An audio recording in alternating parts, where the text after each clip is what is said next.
Brian, thank you so much for joining me today. Really glad to have you on and hear more about what you've been up to lately. Yeah, Todd, it's great to see you. Likewise. First, let's start who are you and what is your background? Let's give everybody a taste of where you've come from and what you like to do. Yeah, so my name is Brian Childress. I'm located in Virginia. I've been in technology for the past 15 years, writing code professionally. And I think my background is maybe unique and maybe not so unique. I wasn't the kid at 8 years old that was building computer games on my family's computer. It just wasn't me. I didn't really get into technology until after I graduated undergrad and decided to make a bit of a career shift and ultimately got into technology. But since then, I've been really trying to hone my craft in software engineering and architecture, and now as a chief technology officer. Amazing. I come from a kind of non-traditional background too, so I'm a bit biased, but I think when we come from other experiences, that just adds more richness to what we can do on the tech side. And so would love to hear about who were you in a prior life? What were you doing before you got into tech? So originally, I was an outdoor guide, so rock climbing, whitewater rafting, skiing, and mountain biking. So I did a lot of Awesome. that. I got to take people out, and for a lot of them, it was their first time experiencing some of those things. And I think you're right. I draw a lot on that experience in the work that I do, even still today. How do I manage risk, for example, is a huge thing that I draw on every day. I'm managing people's personal data instead of their personal lives, but I think in many ways it can play together. That's totally true. And as I understand, you work with a lot of startups too and help earlier stage. That is an adventure in and of itself. Like you're out there in the wilderness trying to find the path and what's the best way to move forward. And so I can see a lot of similarities to what you were doing and how that maps to what you do now. That's so cool. Let's look. So that's the long timeline of your career. Let's say just the last 3 years. If you were to summarize the last 3 years of your career, what would you say has changed the most in the last 3 years? Probably the biggest shift is actually going out and pursuing full time entrepreneurship. So going out on Mm, my own and leaving the W 2 and the larger organizations to really get out there and be able to help more companies, more founders, more development teams to build great software. I think that's probably been the biggest shift for me is going from an engineering and an architecture role into what I'm doing now. amazing. If you don't mind, I'd like to unpack that a little bit. Like, how did you make that decision and make the leap? Because I think a lot of people in our industry have that desire. They want to start a company or do some consulting on the side. How did you actually commit and move forward and actually make that change in your career? So I'm a very curious person, and I think a lot of us in software are. And so I just try to really lean into that and find different ways that I could pursue that curiosity, whether it was finding new technologies or learning about new industries. And so I found that being in kind of one role within one organization was limiting my ability to go out and be curious and explore. And so I just started to do a lot more of it on my own. I was everything from mentoring startup founders and developers just all around the globe, just really trying to find areas that got excited, that I found some level of expertise, and just leaning into that. So I tried a lot of things. I signed up for every platform and webinar and group that I could just to see what was out there and what really resonated with me. That's awesome. That is the essence of the entrepreneurial spirit right there, is trying lots of things, doing experiments, not getting frustrated, but just using that information as feedback that you can pivot to take better action the next time. And so what I'm hearing, the most common thing is that you actually took action. You weren't just writing down plans or coming up with ideas, like you were learning, you were doing and getting your hands dirty. And that's sounds like that maybe is the single thing that made the biggest difference. Yeah, I have a big bias towards action. Every day in my habit tracker, I track to see if I took messy action, if I just did something, whether it was perfect or not, usually not, just so that I'm moving in the right direction. That's awesome. Do you mind sharing what app you use for that? I love tools and things like that. So what do you use to track your habits? So I'm a very analytical person. I use just a regular old journal, it just with Awesome. squares and color it in, and I change the habits that I'm tracking month to month. But yeah, I'm very much a kind of analog type of uh, approach. Awesome. It's a great contrast with all the digital stuff that we do day in and day out. Exactly. Okay, so now let's think that's great for what's been the biggest change in the last 3 years. If you could look at kind of the overall career growth and trajectory, are there other inflection points that you noticed, key changes in either role or responsibility or company that you worked for? Anything that stands out for you that was especially meaningful? Yeah, I think shifting from my background in outdoor recreation and guiding going into technology, that was definitely a huge shift, a big identity shift, because I never Mm. identified as a technologist, as a computer guy. I didn't want to be the guy that sat behind a computer. Yeah, little did I know I do it 12 hours a day now. I worked in a few different industries. I think one of the things, the pivotal pieces when I reflect back on my career that I'm really glad I did was I tried a lot of different companies, the company size, the area that they focused in, the industry, just the culture of that. I look back and I draw a lot on those different experiences from the startups to the Fortune 100 companies that I was working with. I'm pulling from all of that now to continue to hopefully make my clients and my projects successful. That's awesome. Sounds like you've been really strategic about how you take on a new role to make sure that it's filling a gap of maybe an experience that you haven't already had. That way you have the breadth of experience to then take that into the next thing you do. So that's I love that approach. A lot of people I think do I call it like burnout driven career development where they just work and they get burned out and then they just go find another job and it's like kind of reactive instead of intentionally seeking out what is going to be a gap in experience and seeking that. Yeah, I think that's something that I've always done, whether I knew it or not, but really looking for what skills and experience can I gain? Who can I get around and be able to work with on a regular basis? Can I learn what it's like to run operations at scale? Can I learn what it's like to be part of leading big architectural initiatives and data migrations and that sort of thing? And just what can I learn? Because I think we can learn from everything and everyone around us if we look for that opportunity. Absolutely. Love that. Obviously, you've moved really far into leadership at this point in your career. What would you say has been like the most surprising as you've gone from an individual contributor to now a CTO? What have been maybe the biggest lessons learned or the things that you didn't expect would be the case as you got into leadership?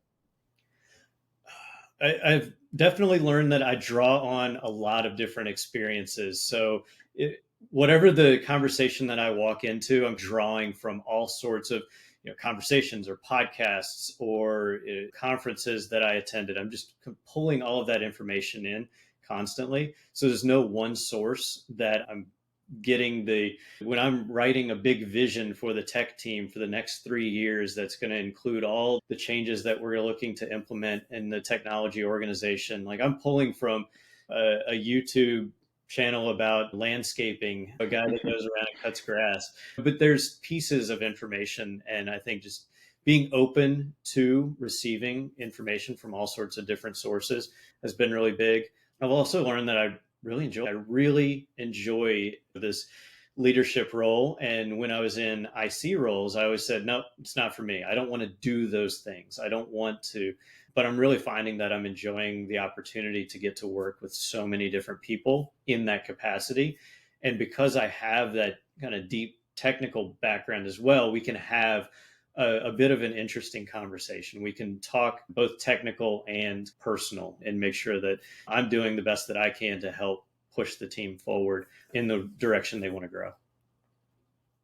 Awesome. I love that. One thing that you said that I hear a lot is I actually liked it. And I think that's sometimes a surprising thing for people when it's done the right way. And so I'm curious if you have any ideas or clues as to what helped you see the side of it that you would like. Because I think a lot of people shy away from leadership because they see from the outside, it doesn't look like something they want to do, or maybe they've had bad leaders themselves that they've had to follow. And that kind of pushes them away. Is there anything that was a big unlock for you in that transition and embracing it more and realizing that you actually like that side of the work? I really look at all the great leaders that I've been either directly working with or had an opportunity to see. and some of the leaders that didn't do as good of a job, and just trying to pull all of that experience in to what does it look like for me to be a leader, and kind of Mm. forming that on my own. And like a lot of us in technology, I treat it like another engineering problem. Okay, I have all of these variables coming in. What do I want that end solution to look like? And that end solution is just my own leadership style, and just being willing and open to receiving new feedback and changing and iterating, because it's a very different skill from the things that we are used to in IC role, where we're just creating software every day. But yeah, I've really found that I enjoy the opportunity to help others to grow, to see their those light bulb moments for them. So a lot of the things that I found when I was mentoring engineers, now I just have an opportunity to do that a lot more. That's awesome. What you just said around your unique leadership style, I think is a huge thing because a lot of people they see examples of leadership and it's not necessarily a style they want to role model. And not everyone realizes that you can really create your own kind of style that takes the best of what you do like across individual leaders. And there is no singular right way to lead. And I think that's what repels a lot of people is they see one way of leading and they think that's how they have to do it. And so you found a way to do it with your own level of integrity and an authenticity, a way that really matches how you want to operate as a leader. So that's a huge insight, I think, for anybody listening to this or watching this is you have to figure out what your unique style is to really lean fully into that. Is that fair to say?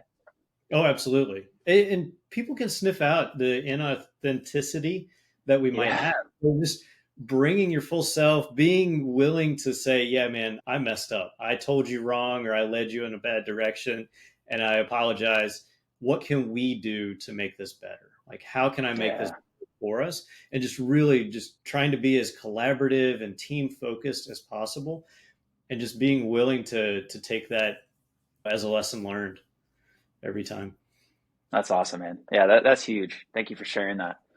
You've worked with lots of startups at this point, lots of bigger companies, worked on lots of different systems, mature systems, immature systems that are brand new.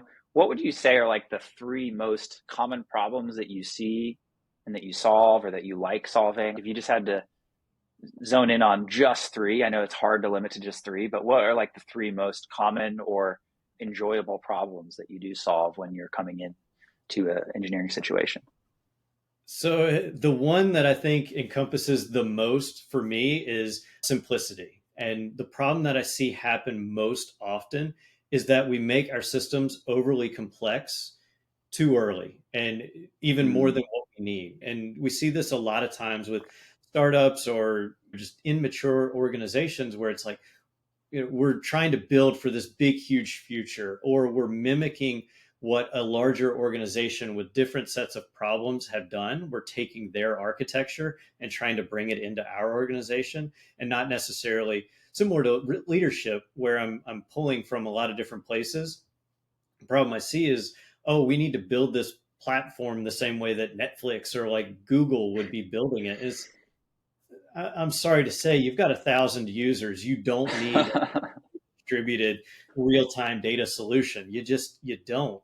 And unfortunately, when we bring in that complexity, it really stifles our ability to continue to grow and to support the business. And ultimately, I think that contributes to where I think the statistic is somewhere around 70% of software projects fail. They never even make it mm. to production, or if they do, they fail quickly after. And as an engineer, that's pretty disheartening to put all that work into something just to watch it fail. Makes a ton of sense. It's like a lot of people build the right thing, but at the wrong time. It's like too early or too soon, or it's over engineered. And it always comes from a place of wanting to create something that is engineering excellence, but the business case might not demand that level of solution yet. And that seems like a huge thing. Do you have any tips to share about how you simplify or how you projects on track to not go down that path of over engineering?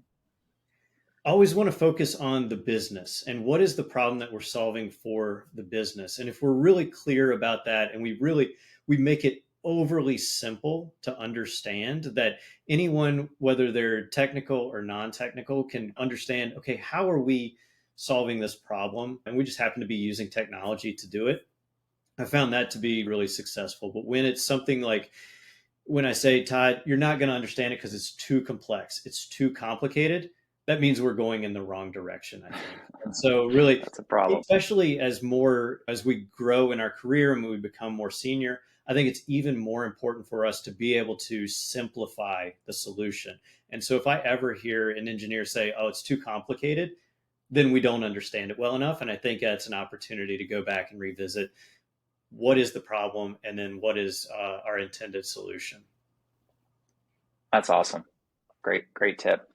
Just being aware, having those kind of trigger signs or red flag words or phrases, and then just unpacking those when you come across them. I like that. What? Okay, so everybody has an opinion on AI right now. I want to at least ask this question of what your perspective is, where you see this maybe working in the products that you're working on now, or maybe some other ways, maybe how people actually get the job done. Is it a tool? Is it a product feature? What do you see for what is your thesis for AI, if I had to put it in that phrase, for the future of where you're headed or where we are headed as an industry? Anything that comes to mind that you're particularly excited about? I'm very deep into AI right now. I've got a couple projects that are like, how can we bring in AI into the platform? How can we AI proof our business so that we're not going to be wiped off the map in the next year or 5 years? And so, really focusing in on that. I think AI is, it's definitely a pivotal moment for many of us, the same way that the internet and that mobile were. I think AI is a fantastic tool that we can use. I'm not necessarily concerned that AI is going to take my job, but I would be concerned that someone using AI would take my job. So if I wasn't Mm, keeping up, if I wasn't leveraging the tool that we have available and just immense capabilities that it brings to the table so easily and effortlessly, I think that you're missing an opportunity. And so I look at it as a tool, as a way to supercharge my workflow. The things that were taking me an hour to do are now taking me a couple minutes to put together, and I'm comfortable with. Now, I do think that it is important to have some experience and understanding of what is AI creating. So if we're using AI to write code for us, can we look at the code and figure out if it's good? Are there security vulnerabilities or the like in there? I think there still requires some level of expertise, but if it can supercharge my workflow, absolutely. And I think I'm baking it into every single opportunity, every application that I can, because I think it's only going to improve the customer experience, but we have to make sure that we're keeping a keen eye on that customer experience and not frustrating our customers because we just throw up a AI chatbot that doesn't actually solve any problems or give the right answers. I think so. We got to keep an eye on it. But yeah, it's a really exciting time, I think. that's awesome. Yeah, we're definitely at that phase where we're separating like the parlor tricks from the real impact as far as what it is capable of doing. But you said something I think is really important that I don't hear a lot of people talking about, which is how do you AI proof the business? And not just using AI in an opportunistic way to add additional value to the product, but how do you actually defend the moat that you've built in the era of AI rising, other competitors coming up with that, or potentially removing elements of your value wholesale. So it's like, how do you defend that stuff? I think that's just an interesting perspective that not a lot of people are talking about. They're mostly talking about the offensive. How do we use it to get ahead? But how do we actually also use it to defend what we already have? I think is really key. Yeah, and that's I haven't quite cracked that nut yet. I haven't quite figured out exactly what that looks like. And for me, I always go back to first principles of what are the things that we're always going to need to do as humans, and how can we continue to leverage technology to make that easier or faster or better, and then leveraging AI to just continue to amplify that is how I'm trying to answer that question. Awesome. That's great.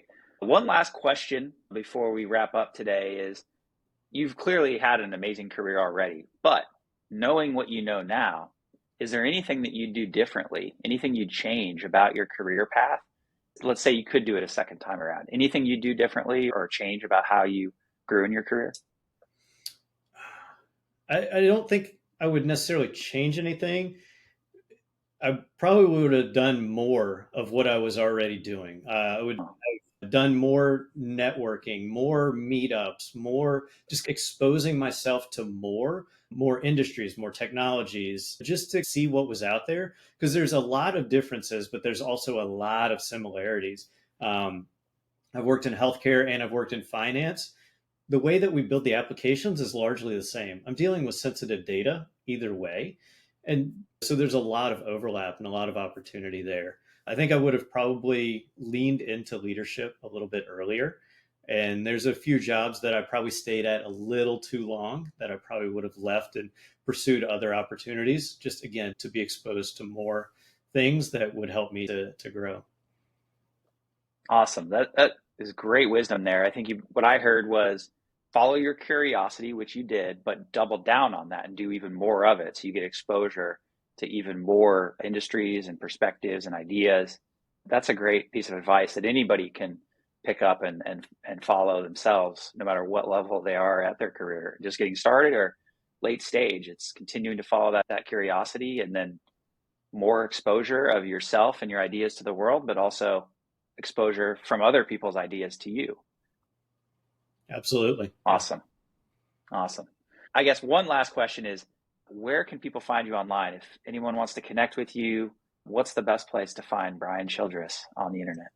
I am most active still on LinkedIn. So I'd encourage anyone to reach out, find me on there, send me a connection request or a DM. I'm happy to chat. You know, go from there.